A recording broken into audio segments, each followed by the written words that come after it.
Today's episode of On the Move is sponsored by Holly Hill Transport, transportation solutions for equine athletes. Holly Hill Transport is one of the nation's premier horse transportation companies with offices in the Northeast and Florida.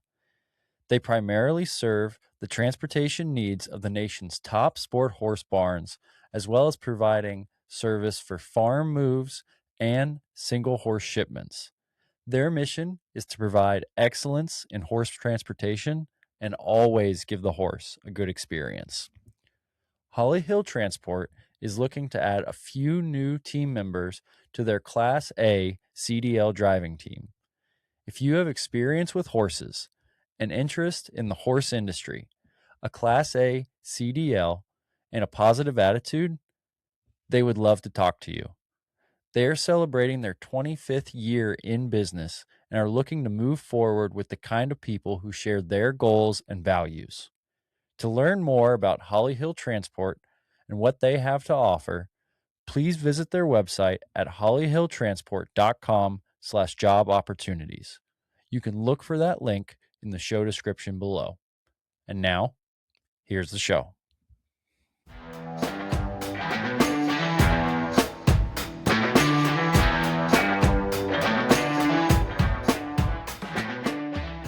All right, everybody. Welcome to another episode of On the Move. I'm your host, Joe McDonald, and today we have with us Marilyn Obie. Marilyn has been a friend of mine in the horse world for a long time, and she is the Horsemanship Director at Triple R Ranch in Chesapeake, Virginia. So thanks for coming on the show, Marilyn. Yeah, happy to be here. Yeah.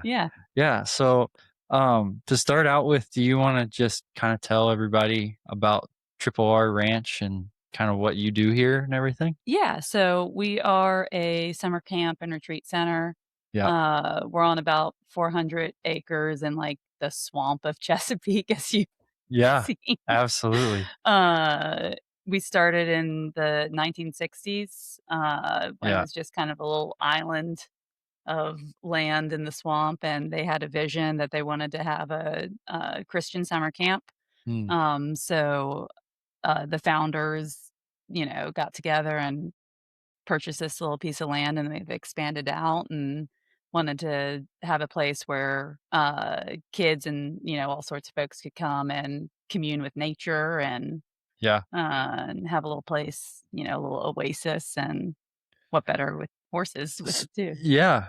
So was it always like you make it a Christian camp, and that makes Hmm. sense. But was it always Triple R Ranch? Hmm. Yeah. So what are the 3 R's?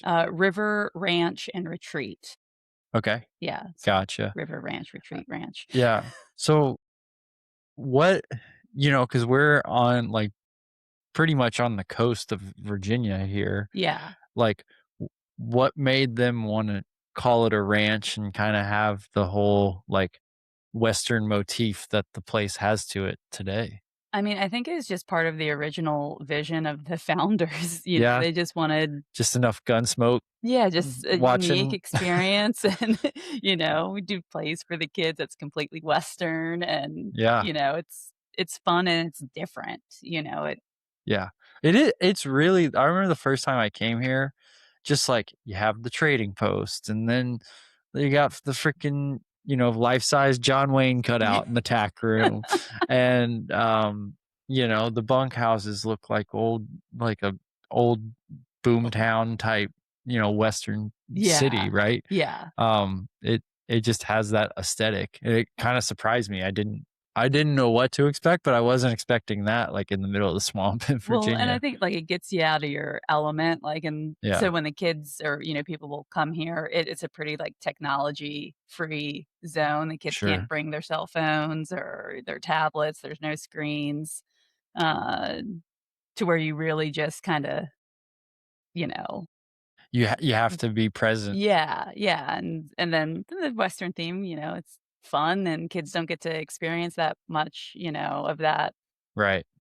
in the Yeah. city. Yeah, Yeah, absolutely. yeah. Absolutely. And so, um, Obviously you're the horsemanship director because you Mhm. guys have a very active horse program here. Do you want to talk about the horse program specifically? Yeah, we're classic up down lesson Yeah. barns. We see a lot of beginners, and we're a lot of people's first experience with Mhm. horses. Mhm. We're pretty like as far as like the size of our herd is pretty unique for how big it is around here because we run about 60 head, which around here that's a lot.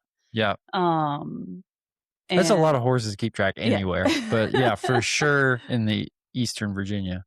So we're kind of this spot where people can experience horses for the first time, and, I love that, because people have to fall in love with Mhm. them someplace. 100%. Yeah. Uh, and so what I'm trying to do, and I think the directors before me have been trying to do is, create just a safe, fun atmosphere where people can, you know let go and just Mhm. enjoy, and again, like you said, like, be present and Yeah. yeah. Well, I think you make a good point there too. Like, for example, something that's hot in the streets all the time now is artificial intelligence, right? Mhm. It's just technology is growing and growing and growing all the Yeah. time. With that, I mean, we've been fortunate for a multitude of reasons, Yellowstone, COVID, all the reasons people say like horses are doing good and like Yeah. cowboy is in vogue, right? Yeah. But I really do think the more our lives start to become dominated by technology Mhm. and just staring at a screen all the time, basically, for most people, having real world connection with Mhm. animals, so like ag, and then particularly horses, because you're interacting with them, especially if you're riding them in a way that's even more involved than, in my opinion, having like the 4-H lamb or whatever it is, Mhm. right? It's like horses really speak to people and there's a realness to them. And that, even people that haven't been exposed to it, like they get around it and it just appeals Yeah. to them because I think there's something innately in all people. They're just attracted to that authenticity. Um, so even though it's like we're getting farther removed from our Mhm. roots, a place like this where you have an outlet to get back to your roots, I think that just becomes more and more attractive. Yeah, and there's less commitment than, like, you raise a 4-H lamb. You gotta have the Oh, well, for property and sure. all Yeah. that, and, we've Yeah. got kids that can come and take lessons every week, and, they Mhm. might drive 45 minutes, but Yeah. they're 45 minutes out, and Yeah. have access to experience a horse, and then they can go home and, Yeah. you know, back to the suburbs and still get that connection with their animals, and Yeah. yeah. Absolutely. And I think it's great. Like we can talk about it a little later, but my wife and I have talked about this where we're kind of trying to scratch out living in the horse industry, but one thing we've noticed that it's in our area, it is becoming rarer and rarer to have a place where someone can go and take those introductory lessons, Yeah. right? Because I mean, let's face it, it's hard to do that and be able to offer that to the public. Um, but it's so valuable because Mhm. it's like if you look at it as a whole industry and people coming in, and whether you have to just start with those up down lessons and then you can go and progress all the way and Sure. Yeah. hire the trainer in North Texas or go to a Grand Prix or do whatever, right? Like you can progress all the way down the line if you want, or stay anywhere along the path you want to. And I think it's totally fine to be involved in the horse industry to whatever extent like someone wants to be involved. But if we don't have an introductory level, eventually the threshold for entry is just going to be so high, people aren't going to have the same interest. Yeah, 'cause, not everyone has the opportunity to, like, grow up on a ranch or, Yeah. and, uh Or even like if it gets to the point where you want to dabble with horses Mhm. and the only way to dabble is to ante up and buy a horse for yourself, Yeah, that's right? So then someone has to go through like how many horror stories have you heard of someone buying their first horse and, they just get absolutely Yeah. deceived and Well, you uh, remember all of our horses are by donation. That's yeah, how we get a lot yeah, of our horses. exactly. So that's what I'm saying. Yeah. Let's say so and so's got a 10-year-old girl and she wants to get into riding horses or whatever, having something like this available to them and say, okay, let's make this available and see if that 10-year-old girl or boy wants to foster that interest. Right. And if they really want to keep going, it's like, okay, well then we up you come to Triple R twice a week or whatever, Right. right? And then eventually it's like, well, if you really want to do this now, you can we can get you your own horse, or maybe there's somewhere that's like you can go the horse showing route or what, like you can Right. have all these branches to go down Yeah. after that. But that same 10-year-old kid, if it's like, man, I really want to get into horses, and it's like, hey, mom and dad, the first thing you got to do is ante up, Buy a buy a horse. horse Yeah. and pay monthly board somewhere. And that's the entry level. Yeah. There's just not a lot of people that are going to do that. Even if they have the means to, they're just not going to commit that to the kid that shows interest. Yeah. And There's a lot of kids that like horses, yeah, but is 100%. not like their great love, Mm-hmm. Yeah. so they can do horses as just something part of what they do, and they still get to learn some of those responsibilities, and it doesn't have to be a love affair for it to still 100%. have benefits Yeah. to those kids, Yeah. As so my wife would say, it's like, it doesn't have to be your whole personality. yeah. Sometimes it is, but Yeah. it doesn't have to be your whole personality. Right, but they still get all those benefits without having to, to, like you said, commit so much, and For sure. yeah. For sure. Cool. Well, let's talk about you a little bit. So Mhm. I know you live south of here now, but you've always, like, you grew up in this area. Yeah, I mean, I was that city kid that came out to the Triple R as, Yeah. I came here, like, when I was 7 years old. My birthday was that week, so they let me in, Heck you know? yeah. But I grew up in, Willoughby Spit in Norfolk, so I grew up more on boats and sailing and, Yeah. all of that, and, uh, my mom came here as a kid, and she was like, "Oh, we're gonna send you to Triple R for the summer." And I said, "They just haven't been able to get rid of me." Yeah. I just loved it so much, and, Yeah. moved off, did a few different things, but this was always Yeah. felt like home. Yeah. Yeah. So what did like did you just have the horse bug right away when you were exposed to that I think, here? well, animal bug in general. I Yeah. was that 3-year-old chasing the cat around trying to put Band-Aids on him to pretend I was a vet. Oh my And, goodness. oh, that cat was a saint. Yeah. That's funny. Uh, That's funny. So yeah. then, yeah, talk about, like, you came here at 7 years old. You Mhm. do that first riding lesson, or you like Oh, yeah. It's horses? just like, "When can I come back?" Yeah. Yeah, yeah. Yeah. And I, got sent here every year, and man, a lot of kids have the, like, "Oh, I miss mom and dad, the homesick," and I was like, "I will see you guys in a week. Get out of Yeah. here so I can get Yeah. to the horse." That doesn't, honestly, knowing you, like, you have such an independent personality. Like, I could totally see a young Marilyn just But I think my parents gave me a lot of support to where I sure. felt like I could be Yeah. so independent because I knew if I screwed up, Yeah. I had some pretty great, folks that would not Mhm. make me feel too terrible about it. They actually tried to Yeah. encourage me to go make a few more mistakes because 'cause Yeah. they're like, Come on, it's okay. You can go make some more mistakes out there. We got you." Yeah. That's great. That's Yeah. awesome. Yeah. And so from there, as you get older, are you like, okay, I'm obviously you're like bought into the camp Yeah. right away. Yeah. So then you're like, how long until I can start working here? Or Yeah, like, so what age is that so happening? they used to let you kinda start right at 14, Okay. and you just started, and so I came and started working when I was 14, and, Yeah. just whatever they'd let me do, scooping up poop and helping on trail rides and, yeah, and then went off to college with because I was like, "Animals is it. I'm doing something with animals." Yeah. Um, my folks wanted me to go to college though, because 'cause they're like, "Horses are can be dangerous, and you For sure. like, Yep. if you get injured and you put all your eggs in that basket, Mhm. then what are you gonna do?"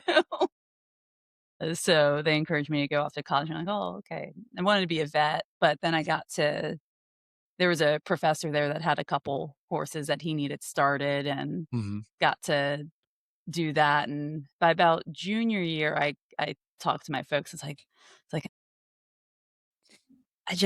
I wanna do the horses thing." Yeah. And they're like, "Well, as long as you finish, we'll support you doing the horses thing." Okay, so let's back up a minute Mhm, because obviously you have here, and that's a really good place to start. But mhm, like by the time I met you, I would say you're probably one of the most educated people I know, especially when it comes to like, I mean, we're here at a farrier clinic this week, and it's mhm, because you were like, kind of took it upon yourself, like, I'm going to learn to trim and shoe and do that. Like, where, where in all this, like prior to college, mhm. like, where are you starting to get information from? Because you're a very proficient horsewoman. And so that it's one thing to start here and doing the trail rides and everything like that, but you've clearly taken that to another level with your education. I mean, I've always been that nerdy horse girl, that, like, wants to read all the books and I knew all the colors, and Yeah. studied the horse parts so I always Yeah. enjoyed doing that, and I mean, I had good mentors that were kind and encouraging and all that. Um, so yeah, so I had people, the previous barn manager here, was always helping us learn different things and whatnot, but it wasn't I mean, once I hit college, that's when I turned it to a different gear because I Yeah. had this professor's horses to Yeah. start, and I didn't know what I was doing for Madam other than I was like, I ride." Yeah. And that was kind of my question is, Yeah. yeah. So talk about starting those horses. Yeah, he had, like, this little draft and this, little Arab something, and he just basically let me go to town and figure it out. So I made so many knowing what I know now, Hmm. I don't know why he let me touch his horses, but probably because I was doing it for free. Yeah. And got them going, and then yeah, and so that got me going, "Okay, I wanna start looking more into the training stuff." Um, so I did an internship with Ringling Brothers Yeah. where Okay. And we got to talk about yeah. that because you're like, you mean the The circus? circus, yeah. No, was that during college? It was during college, yeah, that was Okay. my junior to senior year, summer Okay. break, got to travel Okay. with them as one of their horse handlers and got to learn under those trick trainers, Yeah. because it was a Liberty Act that they did, and, Yeah. just a different world, Yeah. but a good world, like, those horses were treated like gold. They'd dock our pay if there was poop in the stalls, like Oh, geez. yeah. Yeah. So talk. Okay. First of all, like, where did you get that inclination? Were you like, I just want to do something with horses, and then the circus was an option, or were you like, I want to go join the circus for a summer? I met a guy at a rugby social, Yeah. and he knew the hiring manager at Ringling Brothers. We got to talking about horses, and he's like, "Would you ever wanna work for the circus?" And it's like, "Heck yeah, I wanna work for Yeah. this." Never thought of it in my life, and Yeah. someone said, "Would you be interested in that adventure?" And Hmm. yep. So, yeah. So talk about like if you're a horse in the circus, Mhm. kind of talk about the routine of the horses, and I imagine there's a pile of other animals you got traveling with you, isn't there? Yeah, so our show, they have the circus has 2 different units. They have a red unit and a blue unit, and so you'll see a different show every year because they kinda Mm, alternate. It takes 2 years to travel the whole yeah. country.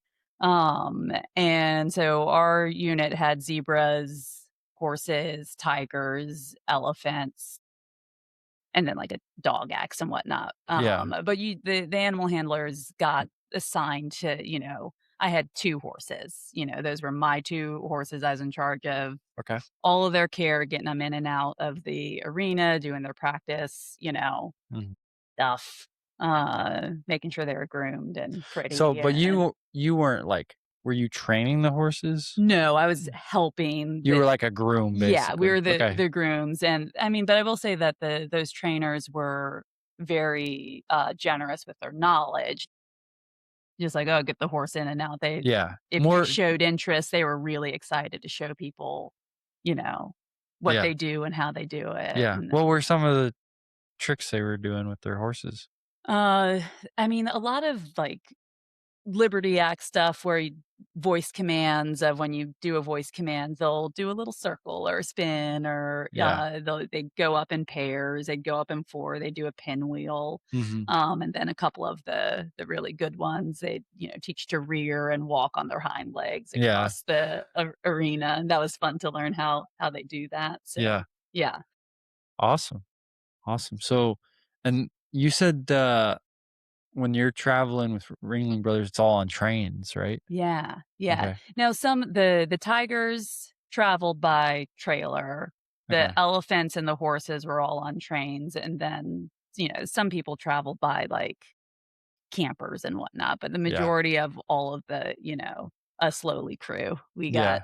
we were in train cars and Yeah. Did I think you told me at one point, like, you could kinda tell the hierarchy of the circus by where you were on the oh, train? yeah, yeah, so the animals get the very front of the train because that's the Yeah. smoothest ride. The closer you are to the front of the train is the smoothest ride. So animals Interesting. got top billing. They were Yeah. right up at the front, and then the humans based off of their billing, you Yeah. know, subsequently went further and further back.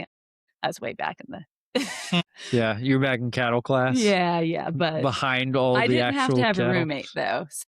Oh, there you Yeah, go. so the animal handlers got to have their own room, Yeah. and then, like, concessions, they had to share rooms, and Yeah. it's very much like that Water for Elephants, that, like, hierarchy, if you've Yeah. ever read the Water for Elephants book, Oh, it's okay. a fun little read. Yeah. Yeah. That's funny. So you did that. Was that kind of, obviously, besides messing around on your own, Mhm. like horse training? Were that kind of the first horse trainers you'd been around, or? I mean, the Horsemanship Director here, Well, when we that's a good first point. started, Yeah. we were allowed to, like, have some of the greener horses, and he'd teach Okay. us some things, but we weren't necessarily breaking colts or anything. There's Mhm. always been apprentices Yeah. here. So, that was mostly the apprentices at the time. Mhm. Their jobs were to kinda start the younger ones and Okay. hand them off to, the seasonal staff. I gotcha. Yeah. Okay. That makes Mhm. more sense.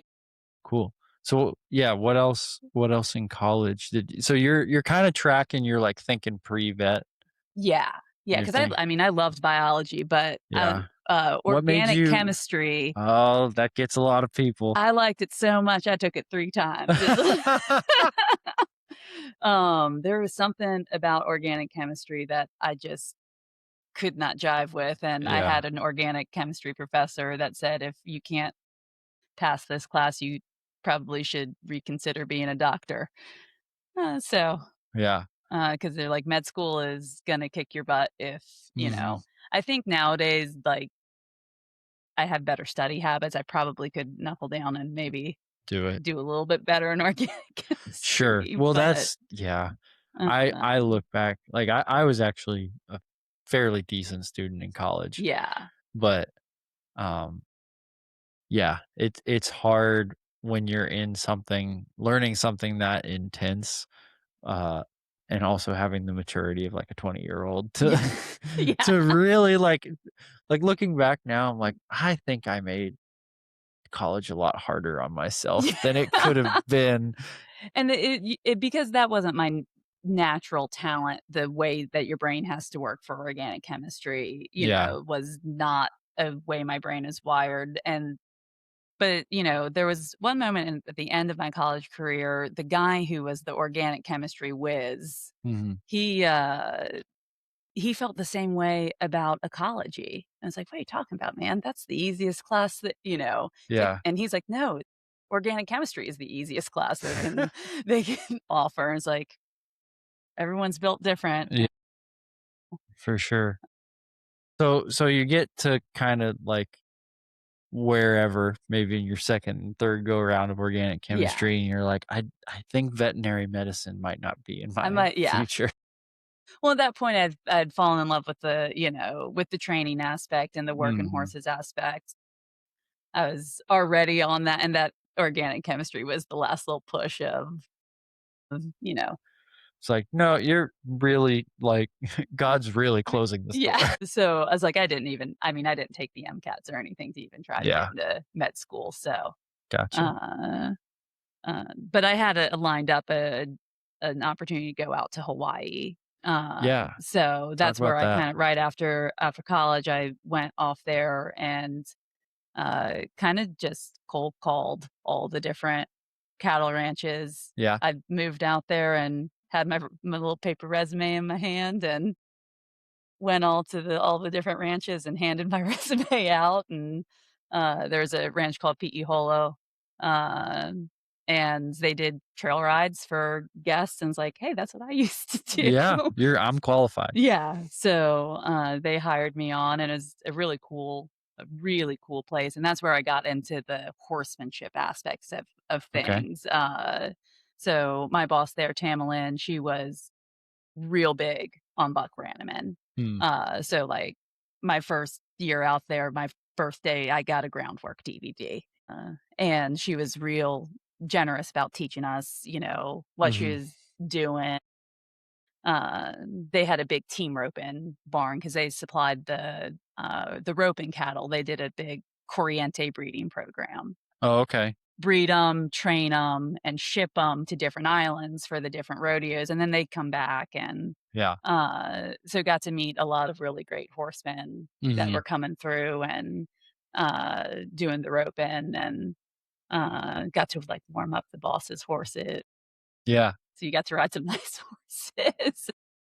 Yeah. Uh, and then she was real generous, and I wanted to start a little lesson program there because at that point, I thought the door at Triple R was closed, Mhm. because I never became an apprentice here and, thought that I was like, "Okay, well, I gotta kinda start my own. You're gonna make your way in I'm the gonna world. make Triple R in Mhm. Maui." Yeah. I wanted to have my little lesson program, and she let me. That is an option, yeah. Yeah. So she let me start a little lesson program, and, um, then kind of the opportunity came that this job opened back up again, Mm. and I think because I didn't stay in as an apprentice and I went out and took those adventures, Yeah. it was that outside perspective that they knew I loved the place, but I also had outside perspective, Yeah.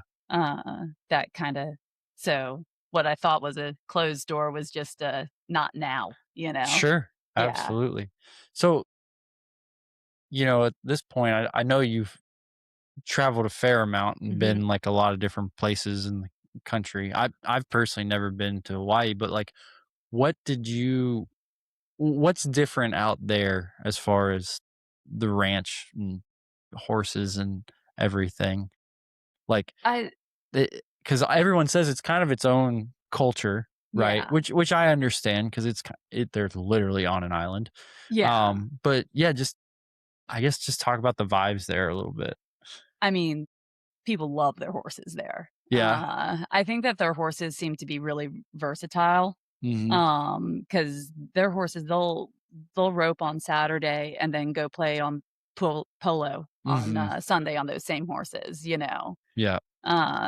So the Cowboys are playing polo and the polo players are roping and, Yeah. um, uh, but I think it's a huge part of their culture because that was a major industry of them learning, and I think it's kinda similar to the vaquero is the Sure. Paneolos is like it's a real deep-rooted tradition. It means a lot to them to do Yeah. it. They're Yeah, and again, I've never been there, Yeah. but my understanding is kinda like California or South Texas where it's like these ranches have like generation of Yeah. like my dad worked for this ranch, my granddad worked for this ranch, and they kind of have their own little ecosystem at these ranches. Yeah. Yeah. Yeah, and I mean, a really welcoming community too, like, they're Yeah. excited to have people out there and enjoying what they love and their culture and all that, so Cool. So yeah, so you're out there. How long are you out in Hawaii? I was out there 2 years. Okay. Yeah. And you'd always, but like this kind of what you do now, like Mhm. even then you were kind of working on I'm going you wanted to run a lesson program. I wanted to have responsibility in the horse world. Okay. I think more than anything else, and lessons and all that is what I knew, and I knew I didn't want to just be a trail guide Mhm. my whole life, and Sure. other than marrying into the Always an option. family, Yeah. which they were all already married. Yeah. Yeah. uh, it wasn't really an option to, like, be able to have more responsibility at P.E. Holo unless I asked Yeah. to You create had to more make responsibility. something. Yeah. Yeah. Because And everything existing there was kind of a natural progression already set up. yeah, yeah, it's like, well, we already have all these real nice horses that take beginners out. Yeah. Why not have a little spring break camp? And we, you Yeah. know, got kids out to do a 1-week spring break camp and brought a little bit of home there Yeah. too. So, yeah. Awesome. Yeah. Awesome. So you're out there and I imagine it's like gorgeous. It's the best. Yeah. Yeah. And so Triple R reaches out or I think like just kind of rumor mill. I knew that the job was going to be opening up, and okay, uh want to throw your hat in the I ring? wanted to throw my hat in the ring, Heck and yeah. I think my folks were wanted me to come back home, and so I think they made a couple phone calls too. Yeah, like, We sure would love our daughter back home. yeah, yeah, because you were about as far from home as you could get and still being in the United States. Yeah, Yeah. yeah. Well, and it's like that's how sometimes tell people that's how much I love the triple R is that I left paradise. Yeah, literal Yeah, paradise. to be able to come back here, and it's like I love the mission that they're doing. I love working here. I feel it's like I'm not trying to like suck up to my bosses or anything like that, but like I really just I love who I work for. I love what we're trying to do. So Yeah, it's great to like be somewhere that you believe in what they're trying to accomplish. yeah, So that's great.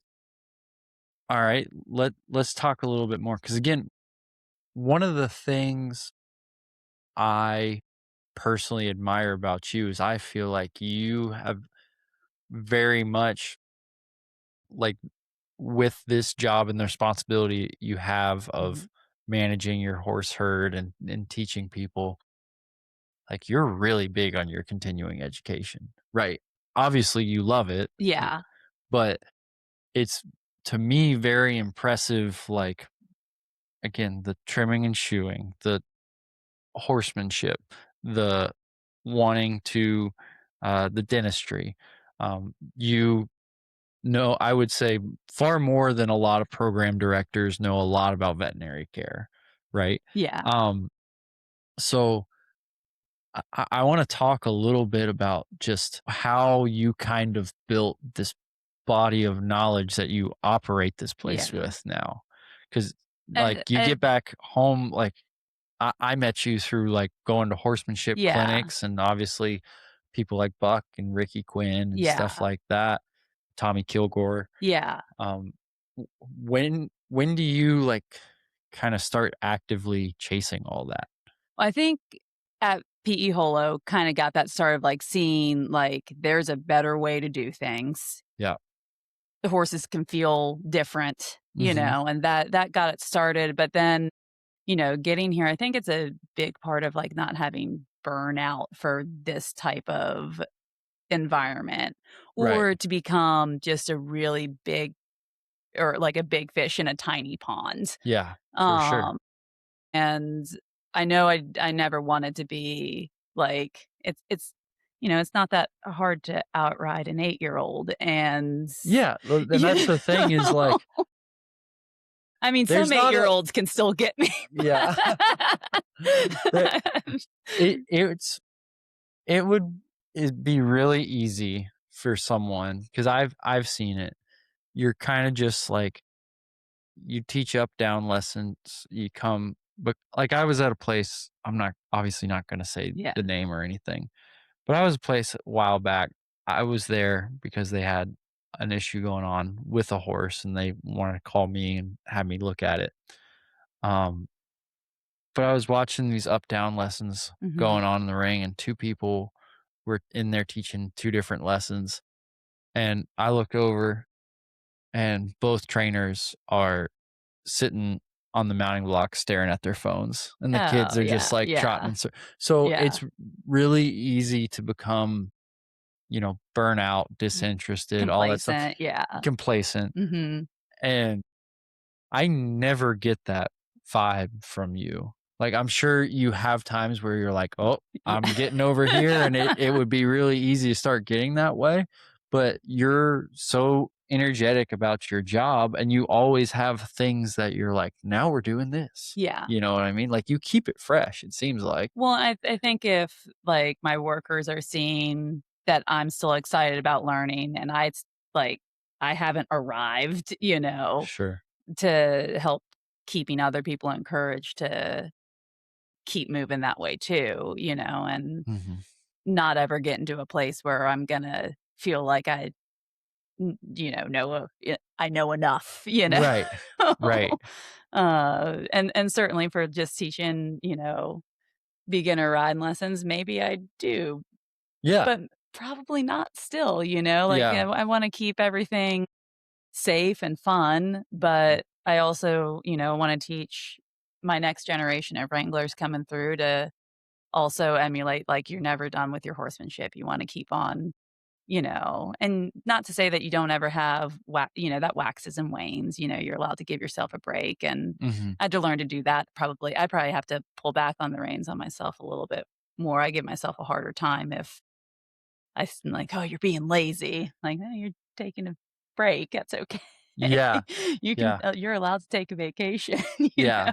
Well, I think that's a really good point because you can like, in my education on this stuff, because training horses for a living, I'm always trying to get better, Yeah. and I'm here at the farrier clinic, like, trying to Yeah. get better at a trade that I'm do not do every day, but helps my overall understanding. Yeah.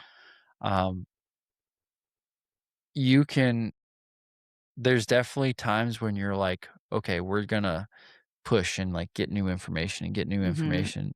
And there's other times, I don't even know if you'd call it, like, waning and taking a break, but I've found there's times where it's like, man, it's not that I don't think I could go learn something by, like, riding with someone else or Mhm. going and watching this video or doing whatever, but sometimes it's like, I think I need to just sit here, like, and digest what I've got going on Yeah. Yeah, in yeah. this moment, Mhm. and maybe I just need to stay at home for the next 6 weeks and not try to chase this or chase that. It's like I'm just working through my process, and I always feel really restored after I go through Mhm. a phase like that. Yeah. Um, because it's like you get new stuff and then you digest it, and then you get new stuff and then you digest it. Because if you're constantly just bombarding your body of knowledge, your program, whatever you wanna call it. If Yeah. you're just constantly bombarding it with new stuff and you never take a minute and it's like, "Okay, I'm gonna spend the next 3 months this winter just working on the stuff I do know, Yeah. and I'm gonna come out in the spring with thoughts on, okay, I've kinda digested all that, here's what I'm still lacking." Yeah. Well, and then you risk, like, having a huge, like, body of knowledge with 0 application skills, 100%. and it's easy to, like, just, like, be Yeah. able, like, to explain exactly what haunches in and haunches out are, but Mm. not actually be able to get your horse to Oh, accomplish it yeah. because, you know Yeah. was like, I'd rather be able like, "Oh, you want my horse's hip to the inside," and, like, be able to accomplish that and not remember if it's hunches in or hunches out, Yeah. Mhm. than I totally Yeah. agree.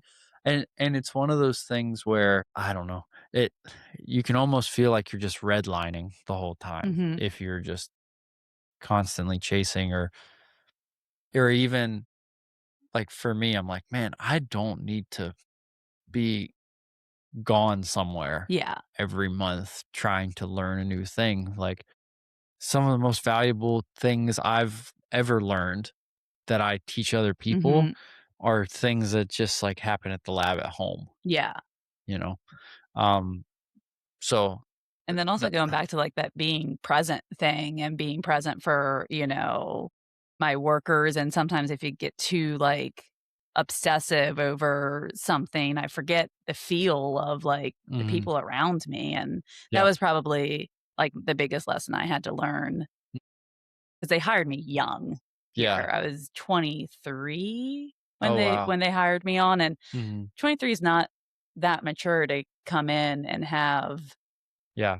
Well, a whole dealing with especially like young kids, Yeah, that are um, maybe only 4 years younger than you, yeah, mhm, and, like, then, like, that, like, needing to prove stuff, and so, you get a little bit too, like, "This is so important to do it the exact right way," and yeah, you lose relationships mhm, that way too. You sacrifice your relationship over, you know, doing it the right way, yeah, quote unquote, and just obsessing over that versus like, okay, but can we all survive, and yeah. yeah. Well, there's a difference. This is how I look at it, and I think it's just like the engineer brain that I Mhm. have.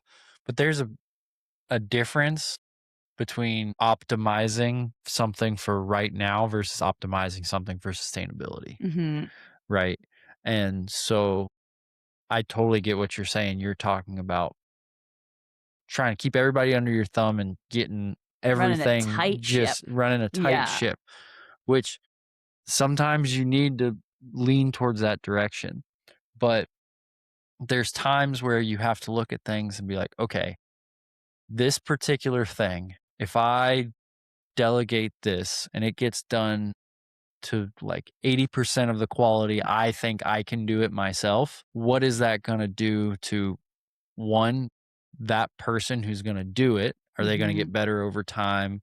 Are they going to enjoy their job better? Is it going to free me up? Like what are the other effects of that? So Right. it's like Yeah.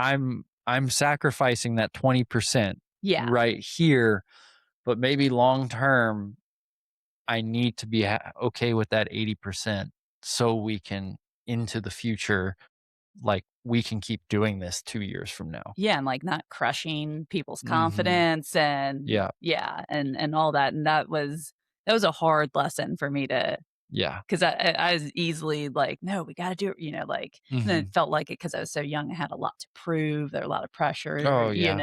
and, uh, you know, got through some good self-help books, trying to I can take myself really seriously too Right. much Mhm. sometimes and trying to add more, like, play to my life, Mhm. s to where yeah, it might not seem like having a game night with your friends is all that important, but if you can bring that playfulness back to your workers, Mhm. it is investing in, Oh, yeah. y I'm bad about that too, where it's like the last thing I wanna do, I don't know, like, "Man, I don't wanna go to the bar and watch this basketball game with my friend," yeah, right? And then but my wife or whoever is like, "Just go do it, because 'cause you'll come back and you'll be, like, happier the next day, and it just yeah, makes everything so much better," yeah, even though you'd be like, "Well, that's gonna take 2 hours, and I could think of all uh, this quote, unquote, yeah, productive things I can do in the next 2 hours." yeah, Um, yeah, that's hard because, again, there's a big difference, I think, between, like, optimizing for right now and optimizing for being sustainable long term. yeah, And if you're gonna be sustainable long term, you can't white knuckle everything all the right, time. yeah. don't get me wrong, there might be times you have to white knuckle, Sure. but you can't keep that forever. But I can just as easily, be reading an article before I go to bed than, needing to obsess over like, "No, I can't go hang out with my friends because I need to study," Yeah, yeah. It's like you can find time for all those things and maybe just take things in little smaller chunks, Yeah, 100%. Yeah. Yeah, because most of the time, all of that's way more built up in your head than is reality, Yeah. right? Yeah. Like, I have to do this and I have to do this, and it's this level of commitment. And it's like you said, it's like, maybe just do a little bit every day and be a little more pleasant to be around. Yeah. And, like, I make every Sunday afternoon is it, go play games with my friends, Heck yeah. Yeah, and That's awesome. I haven't like, there's not regrets there. It's not like, "Oh, there's something I have to do," Yeah. and that I can't not, I can Mhm. jump out on games, Yeah. uh but yeah, it's not something I regret now, at first I'm like, "Oh, I don't know if," Yeah. and you talk with Kelly, and she probably would say that I'm a little bit more agreeable now. Yeah. Yeah, a little Yeah. more flexible and, all those things. I think it's important to invest in that. Yeah, for sure it is. Yeah. For sure it is. Because I don't know, you all need it's the same as, like, sometimes you gotta just even if show horse, it's like, "You know what, today, man? We're just gonna go check fence, Yeah. and you're just gonna go be a horse, and it's all gonna be fine. You're not gonna have to, like, pass all the tests today," or Yeah. whatever it is. And Yeah, it's like we don't people want our need that horses too. riding with, like, rigidity or anything, so why am I Mhm. if I'm approaching my life with so much Yeah. rigidity. Why do I put myself on the muscle all Yeah. the time? Yeah, like, why is my horse acting like, he's in the military? Oh, because he's Mhm. got a drill sergeant on his back, so, Yeah. if I want a little bit more feel, maybe I should offer a little Yeah. feel. Yeah, for Yeah. sure. So, okay, talk to me, going back to you building your body of knowledge and your Mhm. education, um, talk to me about kind of maybe some different things you've gone and learned and chased in your education, and then how you came back and put that into the program. I'd say it's like saying yes to whatever opportunities come Yeah. up. I was at a Buck Brannaman clinic and someone said, "Hey, you wanna come ride with this fellow Ricky Quinn?" I'm like, Mhm. "Yeah, let's do that." Yes, let's see that, and then, Ricky opened up a lot of education doors, and having Mhm. him kind of as a mentor and friend to he can sometimes point out like, "Hey, you ever notice that you kinda need to work on your horse's feet? You know, I got a guy I for got a that. guy for Yeah. that." And then he introduces to Tommy, and then Tommy, like, "Hey, you need have you look into the this nutrition program or Mhm. whatnot." Opportunity to, like the Purina rep, since we buy a lot of horse feed, I don't know if you know. Yeah, Yeah, you'd have to. we go through, 1 ton a week, Golly. so yeah, about 40 bags a week, and the Purina rep is like, "Well, you buy a lot of food. You wanna go to the the big seminar where they Sure. like, where you get to talk to our nutritionist," and, Yeah. like, "Yep, that sounds like a great opportunity." So just seeing open doors and knowing which ones I'm ready for and which ones, I'm like, "Okay, note that down. Mm. I wanna see Talk that about that a little later." bit. How do you know? Because I totally get what you're saying, where Yeah. sometimes it's like, you could do this, but the closer you get to that door, you're like, "This is this is not what I need to bite off and chew right now," Mhm. if that makes sense. I know. Maybe I'm just sometimes I can maybe be a little overconfident. It's like I'll always get something out. So even if it's a Yeah. little over my head, I'll still get something out of it, and they'll like still line me up on a good path. Mhm. Sometimes I'll just get a book on it, um, and just read up first, Right. and like I'm trying to learn to weld, so Oh, yeah. um, That's man, this is really bad. I like I guess I could get back into it fairly easily. Mhm. I I did weld. Yeah. Like, I had to learn to weld in college. If you told me to weld anything right now, it's like, Yeah. oh, definitely a use it or lose it type of thing. Yeah. Like, I would be pulling up YouTube videos trying to remember how to fricking weld. So, yeah, so, I mean, I got a book on welding, and Yeah. I've got my little MIG welder at home, and and sometimes it's just I got the MIG welder because like, I'm gonna learn to weld because my dad was a welder, and I was Yeah. like, wanted Shipyard guy or shipyard, yeah, yeah, yeah. he's, a longshoreman his whole life, and Yeah. it's like he was a welder, and I think, like, I wanna learn how to just to have the skill set to have Yeah. some connection with him, and, so, yeah, got the welder, and then it sits and stares at me, you Yeah, know? sometimes that's what it takes. For the I bought the dental tools, so they just, like, sit and stare at me and, Yeah.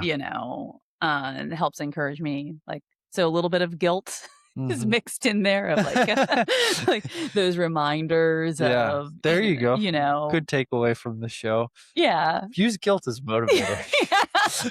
Well, I think I love there's this, Brené Brown, she's one of my favorite, authors, and she said that there's a big difference between guilt and shame. Guilt is actually a Mhm. really good motivator. Mm, It's what helps us from making mistakes again, like, I hurt that person's feelings because I said something that was insensitive. Guilt is not a bad thing, but shame is where we get 'em mixed up. right. So shame is I am bad versus guilt is I did something bad. So Yeah. I don't mind I like having that. healthy guilt in my life, of seeing that spade bit up on the Yeah, like, "Oh, yeah, I need to go I work on gotta my get horse a that. little bit," Yeah. and I haven't been using that enough or, haven't been working towards that goal enough. Those little reminders to, you know, Mhm. just have just enough guilt to keep me moving. Yeah, Yeah. yeah. That I like that. I'm gonna try to remember that, the guilt versus shame. It's a good one. I think, yeah, a lot of people will mix those up and I probably early years of trying to help motivate people use more shame tactics than, because Mhm. you're trying to learn to be an instructor and, Yeah. you hear, you know, you've had that instructor that, Oh, yeah, I that, get it. you I know, I I get the that shame that motivator. made you feel like you're just, Mhm. Yeah. not as good as the dirt on their shoes and, I think I literally with my, uh, podcast that recently came out Mhm. with Jake Corwin and Bob Kahee, I think I literally joked with them because those guys are, like, some of my best friends. Yeah. Um, they were I can't remember what we were trying to get Bob to do, but I was like, "You got 2 options. I can either shame you or I can yell the same thing louder again, Bob. That's the only 2 ways I know how to teach you." Yeah, yeah. But, yeah, so it's like but, yeah, Brené Brown, I love her. I Yeah. love that she does a whole big study on shame and guilt um, and then, like, believing the best in people, and, Mhm. that was a shift in my thinking, I think, too, of, like, helping me soften my edges Yeah. of is letting myself assume that people are doing their best, you Mhm. know, no matter what the circumstances is, even if I know that they have the ability to do better in that Yeah. moment, Mm. that is, if I assume that that is the best that they can offer right then, whether that's true or not, it makes my life better. Right. Yeah. Yeah, just having that be the default. Mhm. This is not as graceful of an Mhm. approach, but, I like the term never attribute to malice what can be attributed to ignorance, Yeah. right? Which it is kinder because you're like, "Okay, they're not trying to do a bad job. Maybe they just don't have the right information or education to do a good job right now." Yeah. But that you can spin that into everyone around me is an idiot. pretty Right. quick. So you gotta be careful looking at it Well, through like, that how lens. quickly do we go to when I cut someone off in traffic? It was just an accident. I didn't see you there. Yeah. But when someone else cuts you off in traffic, you're like, "What a jerk," Yeah, you know? 100%. And it's a lot you have a lot less road rage when you kind of approach it. I'm like, "Oh, man, they must not have seen me," or, Yeah. I hope that they're, not so stressed out because 'cause they're going to the Mhm. hospital, and they're distracted because a loved one is sick or, Yeah. and Well, and you just let it go at that yeah, point too. yeah. It doesn't, like, weigh on your soul because you don't think that someone's actively trying to do you harm, Yeah. You're a right? lot less offendable. Yeah. Yeah, yeah, A yeah. a good way to put it. Do you have a horse or ag-related business? On the Move has a truly global audience that reaches listeners from every corner of the horse world. We are currently looking for sponsors to run advertisements for on the show. If you'd like to get involved, you can reach out to us on Facebook, Instagram, or email us at theonthemovepodcast@gmail.com. So talk to me a little bit about the breeding horses then. When did you in all this, Mhm. when did you own your first horse? And then when were you like, I want to get into the breeding deal? Yeah, so I owned my first horse when I was 18, Okay. and I bought this horse. My parents had no idea that I bought a horse. I was like, "I'm 18, I'm buying a horse." The horsemanship director here at the time said, "If you buy it, she can stay here, Mhm. and we'll use her in the program," and, Yeah. uh, and, oh, I don't think my parents found out that I owned that horse until I know I was in Hawaii because they were cleaning up my room, and they saw the sale contract. They're like, "Did you buy a horse?" I was like, "Yeah." Did you still own the horse at that point, or did Yeah, yeah, no, I still am because I moved off and they said that, he was integrated? she was in the program, Yeah. so yeah, she just kept on keeping on, and then I bought a horse out in Hawaii as well Yeah. to have something to play and mess with on my own, and, Nice. uh, yeah, then coming here, I still owned when I came back, Mhm. I sold the horse in Hawaii. Yeah. Well, I gave him away to a friend. Uh And I came back here and that horse was, still here. She's Mhm. also ancient. She made it to 44 years old. Yeah. Daggone. She's a little standardbred. Those Uh, standard breds are tough though. yeah. Like, She I've kept all her teeth. I've seen people Yeah. like, I've seen people riding a horse and they'll be like, "This is a 20-something-year-old standardbred." I'm like, "Golly, he looks like he's 10." Yeah. You I know? had a vet once tell me it's because the standardbred's teeth are harder than a lot of other so they don't have the as bad of dental issues in their older age. I don't know if that's Interesting. true or not, but that Yeah. was that one vet's opinion, and I was like, "Well, alright, well, that's gonna be fact in my mind from" I don't know. but I mean, she made it. She still had her teeth, Yeah, yeah. I mean, they were She pulled the cart for talk our about wedding. yeah, talk about, like, tough using horses though, freaking Yeah, standardbreds. Like, they're meant to just trot all day yeah, pulling that freaking cart, and yeah, but I've pretty much every standardbred, which I haven't been around a ton, but they're pretty long-lived. yeah, Yeah, that's yeah. cool. That's really cool. So had her, and then, that little bay horse of mine, I Mhm. found him at an auction for $100. Like, he's cute. Yeah. And I still had the standardbred, and it's like, well, get my next horse, and eventually got that real nice mare of mine, and, it's like, well, she's real nice, and, Mhm. uh, the Riata had that real nice son. I was like, "I bet you they'd make a nice baby Yeah. together." So So was that the first one you bred? that was Yeah. the first one that I bred, and Yeah. when that baby hit the ground, I was like, "That's it. I like doing this. I like babies. That this is fun." So, Oh, man. Yeah. uh, See, that's the bug. Again, I'll never say never, but, like, my wife and I, we just cannot be catching that bug. yeah. The whole, I mean, like, it's a breeding thing. lot. Yeah. Well, we just have so much going on already. But Yeah. I do think it's cool. Like, Yeah. if I win the lottery, like, y'all will know because But we'll have a broodmare band in the back and I'm not breeding to a degree to where it's more, like, this is not some, like, breeding operation. It's, right.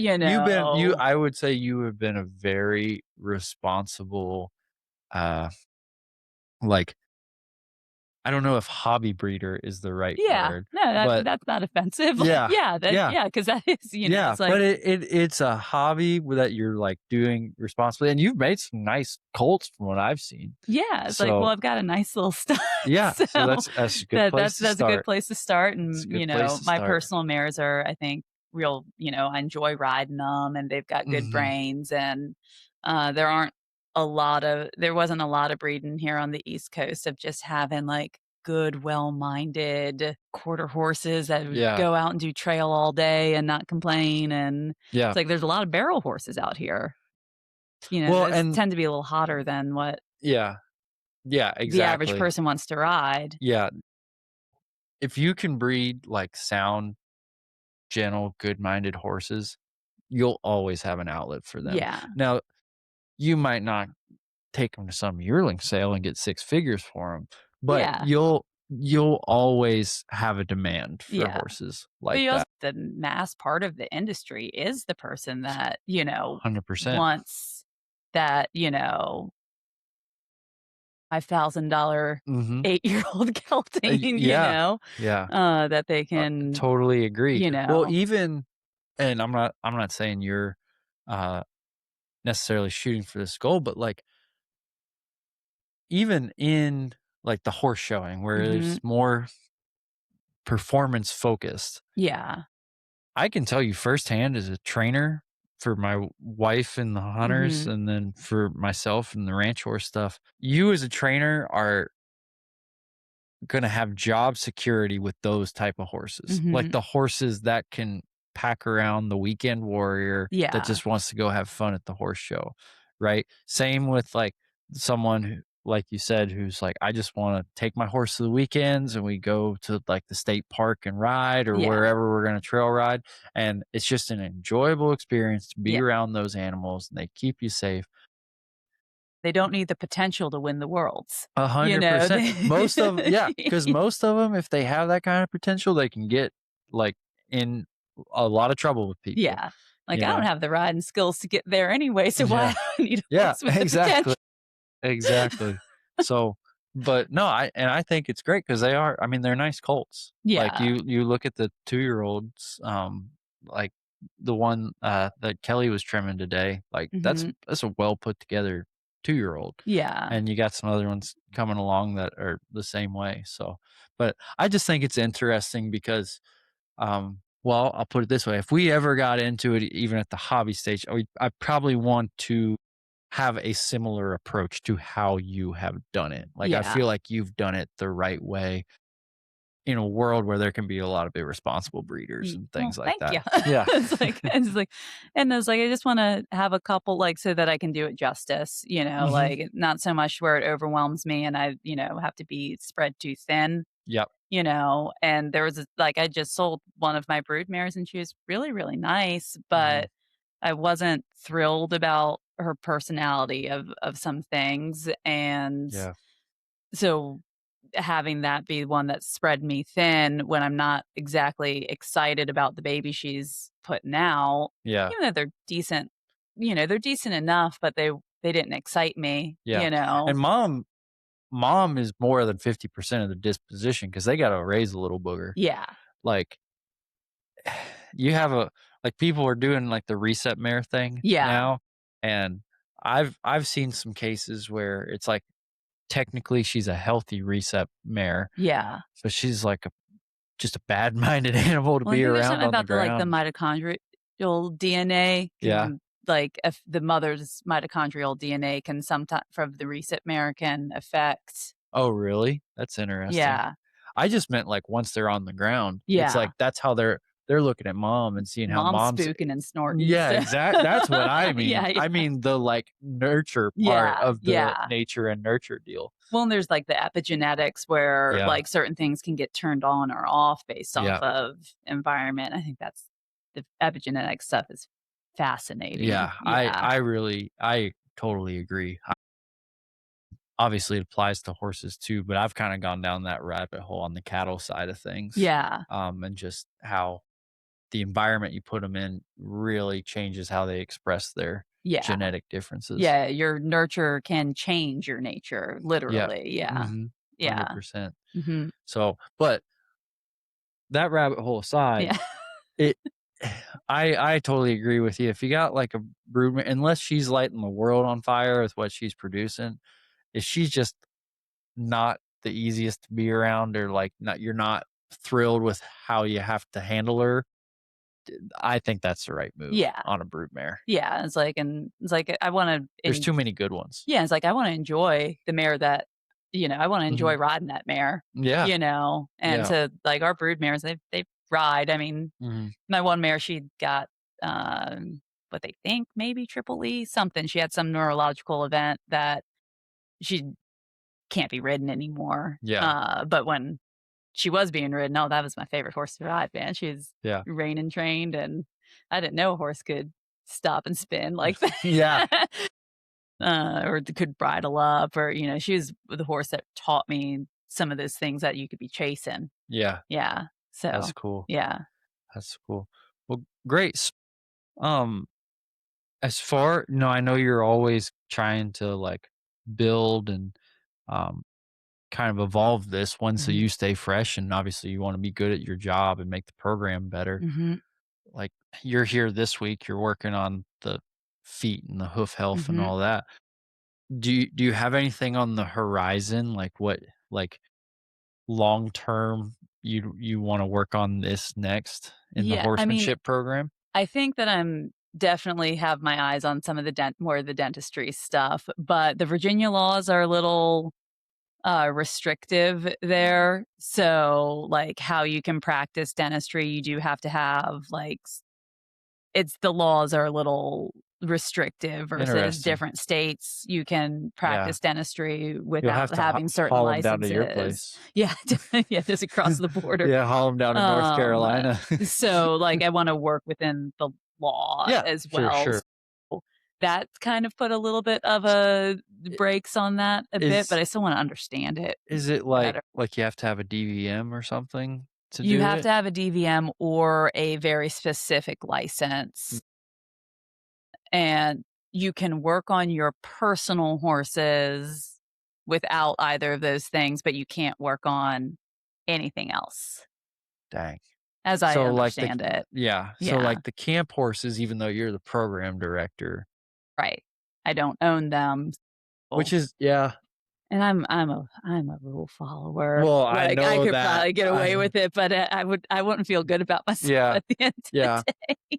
yeah. I'd be interested to see like if you really got, someone on the like Virginia Horse Council or whoever you would need to talk to, um, just where it's like, well, like you run this program and you're not charging money. Yeah. It's not like you're billing people to do it. Yeah. That's interesting. But yeah, I could see But how I that would understand why those put a laws are in yeah, me because you too. can mess up, and Mhm. really, like, screw some horses up. So, like, I Yeah. understand why It's they like a have this. consumer protection law Yeah, more yeah, than anything.